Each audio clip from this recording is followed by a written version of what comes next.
expected to regain hurricane status by the time of landfall tonight. South Carolina Public Radio's Victoria Hansen reports a hurricane warning has been issued for the Carolinas. Just north of Charleston to Surf City, North Carolina. The National Weather Service forecast tropical storm Isaias will become a Category 1 hurricane, producing a dangerous storm surge of 3 to 5 feet and heavy rains of up to 8 inches. Flash flooding is expected as well. Conditions along the South Carolina coast are expected to worsen this afternoon, with the storm passing sometime tonight. Many communities are handing out sandbags as people try to prepare. For NPR News, I'm Victoria Hansen in Charleston. U.S. factories continue to pick up steam. NPR's Don Worsley reports a new survey shows manufacturing is recovering after a sharp slowdown during the spring. The survey shows both factory orders and production accelerated last month, continuing a rebound that began in June after a 3-month slump as the coronavirus took hold in the United States. The survey suggests factory employment is still feeling negative effects of the pandemic, but July's reading showed improvement from the previous month. Manufacturers in a variety of industries report business is picking up. Warned prospects for the future remain very uncertain. Some report extra costs for safety measures trying to keep factory workers healthy. Food and beverage manufacturers are enjoying some of the strongest demand, while factories that make transportation equipment continue to struggle. Scott Horsley, NPR News, Washington. Stocks are trading higher on Wall Street. The Dow was up 220 points. This is NPR News in Washington. It's 1:04. This is WHYY News in Philadelphia. I'm Kenneth Burns. Charges have been filed in the case of a 7-year-old boy who was shot in the head while playing on his porch in West Philly Saturday night. District Attorney Larry Krasner announced 27-year-old Christopher Linder has been arrested and charged with attempted murder as well as other charges related to the incident. 7-year-old Zaymar Jones was caught in the crossfire of a shootout and is among a rising number of juvenile shooting victims in the city this year. Jones is at CHOP in critical condition. Investigators are seeking information and help in arresting 2 others believed to be connected to the shooting. The new acting director of Trenton's Water and Sewer Department began the job today with a full plate to work on. Mark Lavenberg is the city's 4th acting director in less than a year over the department which runs the troubled Trenton Water Works, which has been under a consent order to make improvements. A plan to finance $83 million for those improvements was rejected by the city council in May. That caused New Jersey environmental officials to sue the city. Hamilton, Ewing, and Lawrence, which are served by the waterworks, called to join the state in the lawsuit. Lavenberg wants to meet with all of the mayors of the surrounding towns to share his background and reassure them he can bring about improvements. I don't understand what the $6 million man, but we have the technology, we have the treatment plant, but more importantly, we have the personnel in place. The thing that's holding us up at this moment is really our bond issue that will keep coming back to the top again and again and again. He says the improvements are critical to stave off the lawsuit and emerge from the consent order. Pennsylvania's state elections is asking lawmakers to require counties to distribute mail-in ballots earlier for the November general election and beyond.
in last week and still don't have a bigger bill.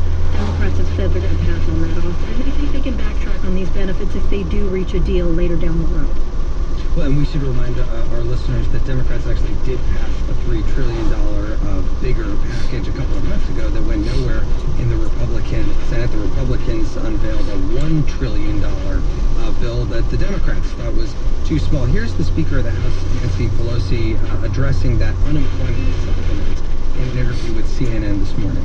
Right now, today, we have an emergency. A building is on fire, and they're deciding how much water they want to have in the bucket. Millions of people could have fallen into poverty without the $600. Have either party shown any willingness to compromise on how much money, whether it's 600 or 200 or something in the middle, would go to the unemployed? We've seen a little bit of flexibility on both sides. Now, starting with Republicans, they have been pushing this idea that they don't want the $600 payment, this extra payment a week. They want it more towards a level of $200, so they want to cut that dramatically. However, we've heard Republicans say they're willing to negotiate with Democrats on that, perhaps look at a higher number. Meanwhile, Democrats have held hard, strong to the $600 figure, including Speaker Pelosi. However, we've heard some Democrats say that they would be willing to bend on it. So this appears to be largely part of these negotiations. Perhaps they could close the gap on this number if both sides are willing to bend. Another big issue is liability protections for businesses, meaning that you couldn't sue, let's say, your employer if you get COVID-19 on the job. Republicans want that. Democrats don't seem to want that in a bill. Could that go anywhere? It could. There is one proposal out there that's being moved by Texas Senator John Cornyn, and some have pointed to that as a possible place to compromise, because Republicans have been very strong on this point. They have been repeating that this is their red line for this new relief bill, and so Democrats may be in a position where they feel they do need to negotiate. Perhaps the legal shield would not be as strong as Republicans initially proposed. Maybe it's something they could compromise off of, such as this proposal by John Cornyn. Do you think that before the end of this week, Claudia, we're going to be talking about them reaching a deal? That is the million-dollar question. We are having or the $1 trillion. Trillion. Now we're in the trillions. Exactly. It's hard to say right now. The clock is ticking. We have another expiration approaching this week, which is the end of the application deadline for the Paycheck Protection Program. This is a very popular loan program. Plus, we've had UI expire and the eviction moratorium. So as these deadlines build, perhaps the pressure will build, and you never know, we might see a deal by the end of the week.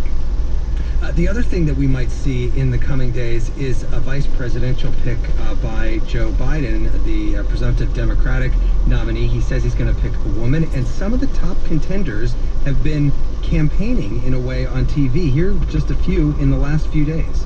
Anybody that is willing to become the vice president, if they're invited, should be ready, and I think that I am.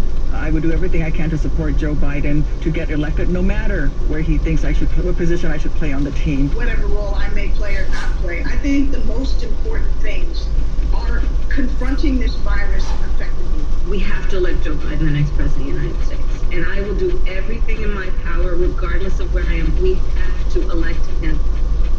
That was Kamala Harris, Karen Bass, Tammy Duckworth, and Susan Rice, four of the top contenders. Claudia, what is Biden thinking about as he makes this decision? And is it weird to have these people all out there in public campaigning for the job?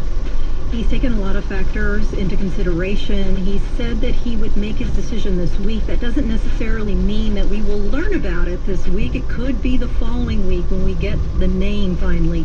But there's a lot going into this. As he's already said, and we've noted, a woman will be his VP, but which woman is what remains to be seen. I reported personally on Tammy Duckworth's potential to be considered. She would be a surprise pick, but she's in the top consideration with these other females, and there's a lot of pressure to pick an African-American woman. But in terms of it being unusual, I think it is. I think it's the day and age that we live in, social media, and these women want to know want folks to know that they want the job, that they're ready for it. Well, and the other thing is that because of Biden's age, there are some who think he won't run for a second term if he wins, and then one of these people could be lined up to run for president in 2024. Claudia Grisales, NPR congressional reporter, thank you. Thanks for having me. We're nearly half a year into this pandemic, and it's no surprise that it's taking a mental health toll on doctors, nurses, and other medical staff. In Nevada, psychiatrists are now volunteering to staff a new crisis phone line to help. The Mountain West News Bureau's Amanda Peacher reports. Dr. Brett Fry is an emergency room physician in Reno, Nevada. He says working in healthcare right now is like fighting in a war. I always thought that there was a good chance that World War III would happen in some form in my lifetime. I just didn't appreciate it was going to come in the form of a virus. Doctors, nurses, and healthcare workers like Fry are on the front lines of the war against COVID-19, and that comes with a lot of fear. You know, fear for yourself, fear for your family, fear for your community. For some, that fear can lead to sleep loss, anxiety, and maybe even PTSD. Doctors, and they get stressed, and sometimes they just need someone to chat with. Leslie Dixon wanted to help. She is a psychiatrist based in Las Vegas. They need someone to kind of decompress with, or get some empathic listening, or maybe a little bit of advice on how to help them cope with the stress. So Dixon started a mental health phone line specifically for Nevada doctors, nurses, and other healthcare workers. It's called Curbside Nevada. She and more than a dozen other psychiatrists are available every day to take calls. We're totally volunteers. We're not charging. When someone calls, they don't have to say what kind of doctor they are or where they work. They don't even have to give a name. So it's totally anonymous, and will hopefully decrease the reluctance of people to seek treatment because there's nothing bad's going to come of it. So one of the things we're trying to counter is the stigma of seeking help for psychological symptoms. When a doctor or ER nurse calls, they're a licensed medical professional getting to talk to a licensed medical professional. That person may have similar experiences like medical school, graduate studies, and working in the health system. Studies show that this kind of peer-to-peer counseling over the phone can help. For example, I'll take one study of a New York phone line for law enforcement. It showed that police officers were more likely to start mental health treatment after calling the phone line staffed by fellow police officers. Curbside Nevada hasn't had many callers yet, but Wendy Dean, a physician and psychiatrist who focuses on burnout among healthcare workers, says workers' coronavirus-related mental health care needs are only just emerging.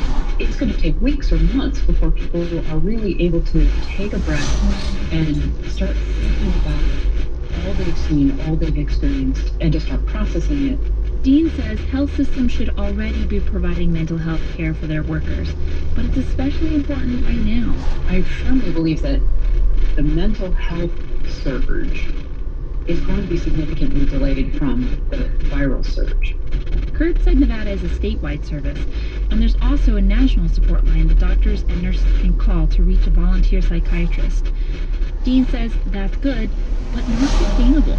Expecting that folks are going to continue to volunteer this effort long term, and it will require long-term effort. And so I really hope that organizations will step up and recognize that it is critical to the health of their workforce to put some really solid plans in place. Plans like how to take care of their employees' mental health long-term, too. Offering things like in-person counseling, group therapy, maybe even exercise and creativity therapy. And having various outlets for people to process what they've been through will make it more likely that you can get more kinds of people the help or the support that they need. For now, both the Nevada and the national phone lines are open and plan to stay that way for the foreseeable future. For Here and Now, I'm Amanda Peacher. And you're listening to Here and Now.